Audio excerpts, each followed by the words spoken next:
Caríssimos, René de Paula Júnior falando. Vocês me fazem companhia aqui? Vamos ver se eu consigo prender isso aqui direitinho. Será que tá razoável? Bom, espero que sim. Faz tempo que eu não gravo no carro. Na verdade, eu tenho andado pouco de carro. Na verdade, eu gosto mais de andar de táxi, porque de táxi eu acabo me divertindo mais com os taxistas, converso mais, presto mais atenção na cidade e tal.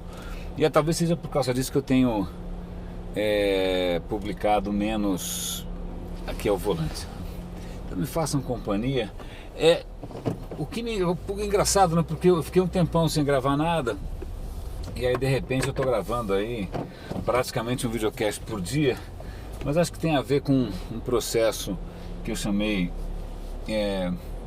graciosamente de gestação, que não tem a ver com o tamanho da minha barriga, espero, mas mais com o fato de ter, ao longo desses últimos meses, né, tá procurando, sei lá, outras fontes de inspiração que me fecundassem, por assim dizer.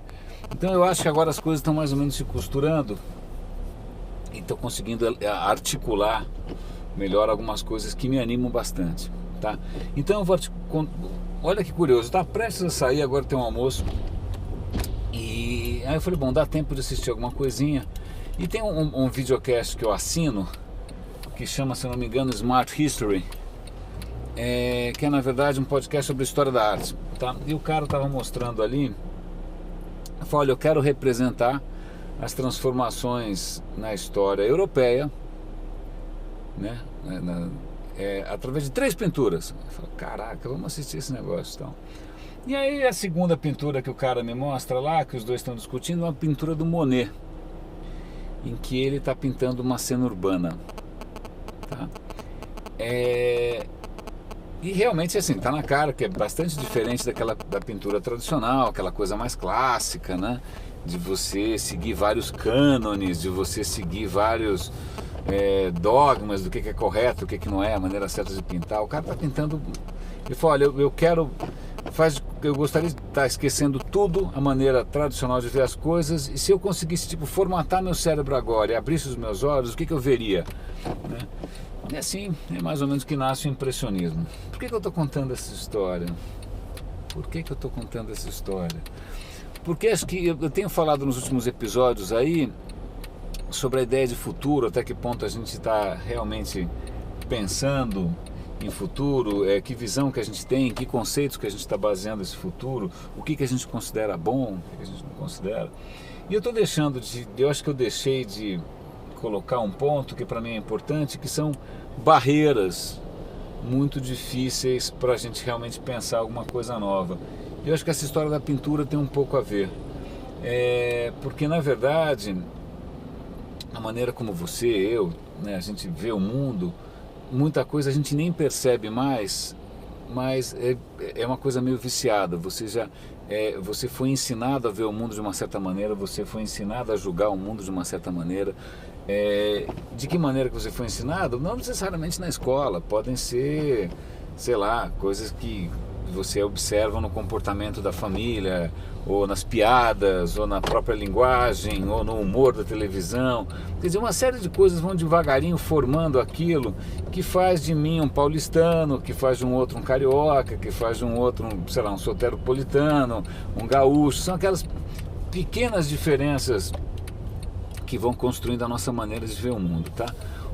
Até aí tudo bem, não estou falando que culturas locais são ruins, pelo contrário. A questão é, algumas coisas passam a ser tão invisíveis, passam a ser tão naturais, que a gente acaba esquecendo que na verdade elas são convenções, que na verdade elas são valores que tem um começo, meio e fim, tem uma história, tal. Nem sempre foi assim, não precisa ser assim para sempre, né? Eu, de uma certa maneira, eu até... Isso que é o bom, às vezes, você viajar para lugares muito diferentes e tal, né? E eu tive recentemente no Egito a passeio, mas tentei interagir o máximo que eu pude com pessoas que falavam algum idioma, né? que não fosse só o árabe. E aí é muito gozado, mesmo pessoas que eram um pouco mais viajadas, um pouquinho mais cosmopolitas, você perceber que na cabeça do...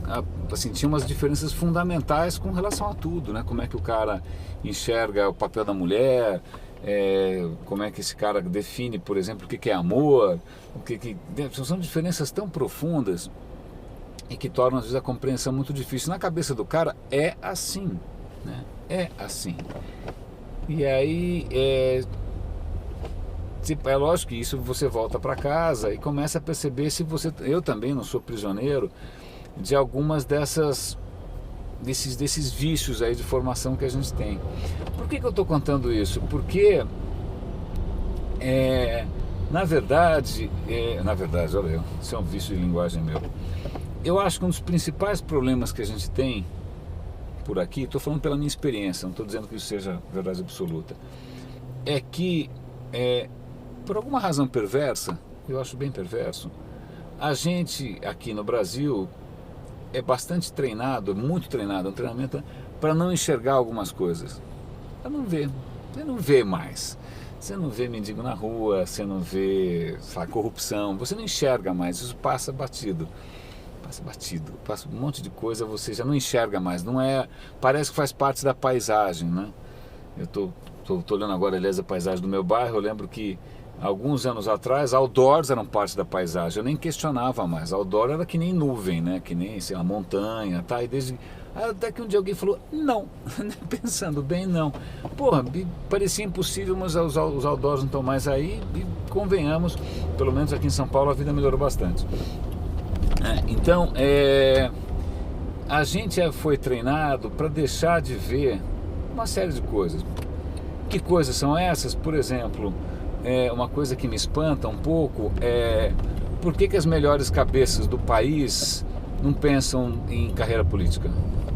Cara, não existe na cabeça de ninguém, pelo menos na minha história, é como se política ou governo ou qualquer carreira pública não existisse, assim. Aí você fala, bom, quem está cuidando disso? Os políticos, que parece que é uma raça de marcianos, né, que são todos intrinsecamente corruptos, que estão lá dominando a cena, mas, puxa, são cargos que estão abertos para qualquer um, né? Então, primeira questão, a gente está treinado a não ver algumas coisas. E já tem uma série de discursos para provavelmente reforçar essa invisibilidade. Não porque o governo, não porque os políticos, não porque isso. Tem uma piada, tem um repertório, tem um kit completo de invisibilidade, para a gente não pensar mais nisso. No que a gente pode não mais estar pensando? A gente pode não estar pensando em alguns problemas sociais. Então, vou dar um exemplo interessante. Eu trabalhava antes em TV, muito tempo atrás. E eu fui trabalhar no SBT para um projeto que nunca aconteceu. Aí, como esse projeto nunca aconteceu, a equipe foi realocada e eu caí de paraquedas, onde eu menos esperava cair, que era no Aqui Agora, que era um jornal bastante popular na época. Na verdade, talvez fosse um dos primeiros telejornais efetivamente populares. E que dá para comentar um monte de coisa a respeito desse telejornal, mas uma coisa que um dos meus chefes comentava, ele falou, olha, sabe o que a gente está fazendo uma revolução aqui. Eu falei, como assim? A gente está trazendo o radinho da empregada da área de serviço para a sala de jantar. Por quê? Porque era talvez o primeiro telejornal que mostrava assim, vila não sei o que, né?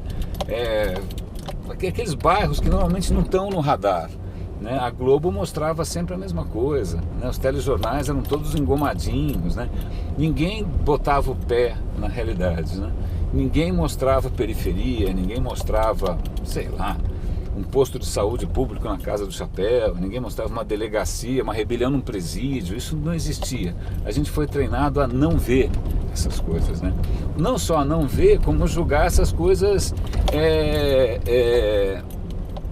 não merecedoras de vista, né? Então era quase que um pecado. Então, acho que isso você percebe, eu percebo isso um pouco na questão de demonização do próprio Orkut, né? O Orkut é como se de repente uma parte da realidade está cometendo o pecado de aparecer, né? Que são pessoas que você em princípio não gostaria que fizessem parte da sua cena, né? Você vai dizer que é brega, vai dizer que é pobre, vai dizer que é burro, né? Assim, vocês querem por favor voltar a ser invisíveis, né? Curiosamente o Brasil está mudando e algumas coisas estão sendo esfregadas na cara de quem não quer ver, né? Você tem aí novas pessoas com poder de consumo, com novas necessidades, são grandes oportunidades de tudo, de educação, de comércio, saúde, gigantes, né? Mas, de novo, eu acho que a capacidade que muita gente boa tem de eventualmente explorar isso e ajudar esse futuro a acontecer, ou pelo menos conduzir isso a um futuro ainda mais legal, né, ainda mais humano, ainda mais decente, talvez seja bloqueado por essas coisas que a gente tem dentro da gente. A gente foi treinado a não ver, a gente foi treinado a não ouvir, a não enxergar, ou a considerar isso, cara, sai, você está no lugar errado, não é aqui que você pertence, né? Parece aquelas coisas de ônibus, de racismo nos Estados Unidos há 50 anos atrás, né? O cara não podia nem entrar no ônibus. Então, eu ainda acho que talvez um dos grandes impedimentos que a gente tem com relação a enxergar oportunidades é porque a gente não está conseguindo enxergar a nossa própria cegueira com relação a alguns temas, né? Então, é muito comum, e isso é uma coisa até um pouco dolorosa para mim, porque eu nasci em 64 e passei a grande parte da minha vida em escola pública, então bastante exposto a todas as doutrinas da ditadura e tal, né? E tinha todo um ufanismo, né? Brasil ame-o ou deixe, Brasil grande, né? Brasil, melhor país do mundo, tudo é mais bonito, né? O hino nacional é mais bonito, a língua é mais bonita, tudo é mais bonito, né? Isso é uma coisa que se chama simplesmente ufanismo, né? Ufanismo, nem estou falando de patriotismo, estou falando de ufanismo, que é essa megalomania, essa coisa de achar que tudo que é do seu país é automaticamente o melhor do mundo, né? Quando acaba a ditadura tal, o que é mais engraçado é que parte desse discurso se perpetua. Então, às vezes, eu pego até na garotada de hoje um certo discurso de... Você fala, cara, isso está antigo, pelo amor de Deus, vamos olhar isso daí de maneira diferente, né? Vamos passar um pouco além desses sonhos, quer dizer, vamos rever a própria imagem que a gente tem do próprio país. Quer dizer, não é pecado criticar o país, não é pecado apontar os defeitos, né? Vamos sair dessa coisa um pouco maluca de projetar uma imagem absolutamente gloriosa e gigante pela própria natureza, e tem essa história de querer ser não sei qual a maior economia e qual maior... Eu não sei de onde vem isso, talvez venha da ditadura, eu não sei, não tenho certeza, talvez a ditadura tenha explorado isso, sei lá. Mas de qualquer maneira essas coisas se perpetuam, né, e acabam condicionando aquilo que é possível, né, aquilo que é possível. Então, você sabe como é que é? Olha que engraçado, né? Eu fico pensando, quando o cinema brasileiro começou a renascer, né? Então você tem lá um filme como o Central do Brasil e tal, você percebe que uma boa parte dos filmes, até pegando o Sebastião Salgado, que é um fotógrafo, é engraçado, é como se fosse uma classe média que teve educação esclarecida, formação artística, que de repente começa a descobrir o outro Brasil, né? É o outro, é um outro. O Central do Brasil é um pouco isso, é aquele Brasil que você, nossa, puxa, ninguém nunca foi numa estação de trem, né? Então a gente precisa mostrar, a gente precisa pôr Fernanda Montenegro para representar um personagem de um país que é invisível, né? Sebastião Salgado também, a história de você fotografar os miseráveis, tal. Olha aqui o outro, olha, ele existe, né? Isso para mim é a prova de que a gente ainda está se surpreendendo com o que a gente está deixando de ver. E eu não estou falando só aqui de coisas sociais ou de miséria, não, estou contando uma pancada de questões que a gente tem N mecanismos de neutralizar, né? Então, isso é muito curioso. Acho que até uma coisa que acho que vale a pena a gente começar a pensar é por que a gente é tão avesso ao questionamento. Então, às vezes eu levanto uma questão qualquer e falo, não, mas isso é tudo relativo, não dá para discutir. Aí pronto, matou a conversa. Por que a gente faz isso? Por que a gente mata uma conversa, um debate, um questionamento no berço? É um aborto. Bum! Você mata uma ideia logo de saída. Por quê? E é engraçado, porque voltando para a questão artística, eu passei agora, viajei, passei na BBC de Londres, eu entrei na lojinha da BBC de Londres e comprei um monte de documentários. Eu comprei um documentário até um pouco antiquado, que chama Civilização, apresentada por um Lord Kenneth Clark. É um pouco datado o posicionamento, mas o conteúdo é maravilhoso. E aí ele vai mostrar o surgimento da Renascença. E aí, quando ele efetivamente vai mostrar, você percebe que, cara, aquilo surgiu num grupo muito pequeno de pessoas, em circunstâncias muito específicas, numa cidade muito pequena. Então não é que é uma revolução massiva, não, para muita gente isso passou batido, né? Mas são pequenas, são transformações, vamos dizer, de paradigma, por assim, é que é uma palavra horrível, paradigma, mas que aconteceram em círculos muito pequenos e que, cara, mudaram a história da humanidade, né? Como o quadro do Monet que eu falei para você, é simplesmente porque de repente um grupo de pintores falou, bom, cara, a gente está pintando toda a mesma porcaria toda vez, entendeu? Toda novela da Globo tem a mesma cara, o mesmo jeito, entendeu? Parece Truman Show, né? Será que não tem outra maneira da gente ver o Brasil, outra maneira da gente ver a sociedade, outra maneira da gente atuar, outra maneira, né? Não tem outras visões possíveis, né? E então o que o Monet fez ali naquela pintura, falou, cara, eu vou fazer de conta que eu nunca vi a pintura clássica. Se eu estivesse pintando agora o que eu vejo, como é que eu pintaria? Né? Esse exercício não é simples, não é fácil. Como eu falei para vocês, muitos desses vícios que a gente está preso, né? São quase a nossa segunda natureza. Tanto é que com muita... Aliás, quer ver um outro vício engraçado? Quando a gente fala, não, porque brasileiro é assim. Como assim? Brasileiro que é uma outra coisa, não é você? Né? A gente tem muito de falar isso, né? Brasileiro é o outro, né? Então a gente consegue pensar que existe uma brasilidade, mas parece que ela não está dentro de você. Então tem umas pirações aí. Em suma, o que eu estou tentando compartilhar aqui com todo mundo já que eu venho falando de futuro, já que eu venho falando de transformação, já que eu venho tentando chamar a atenção para valores, eu acho que o que eu tentei fazer aqui, nesse caminho aqui para o coração da Vila Madalena, é chamar a atenção para aquilo que não te chama mais a atenção. Tentar chamar a atenção para aquilo que de repente pode estar limitando a sua capacidade de pensar, né?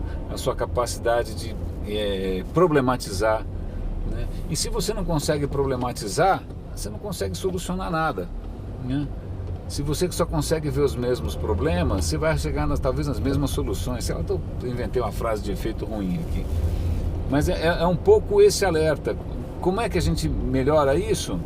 Circulando mais, talvez, ou talvez conversando com gente diferente, ou talvez indo a lugares que você não costuma ir, ou talvez simplesmente parando para pensar se você tem tanta certeza assim, né? Esse é um processo. Eu estou nesse processo, eu fico o tempo inteiro dando a cara para bater. É um pouco que nem a filosofia do martelo do Nietzsche, né? Conhece a história da filosofia do martelo? É assim, você tem uma ideia, né? Você acha que ela é boa, então dá uma martelada nela. Se ela quebrar, ela não é tão boa assim. Então eu estou dando martelada aqui nas minhas ideias faz tempo, e eu sugiro a você algumas marteladas nas suas de vez em quando. Meu caro, grande abraço, obrigado pela companhia aqui. René de Paula Júnior falando, roda e avisa.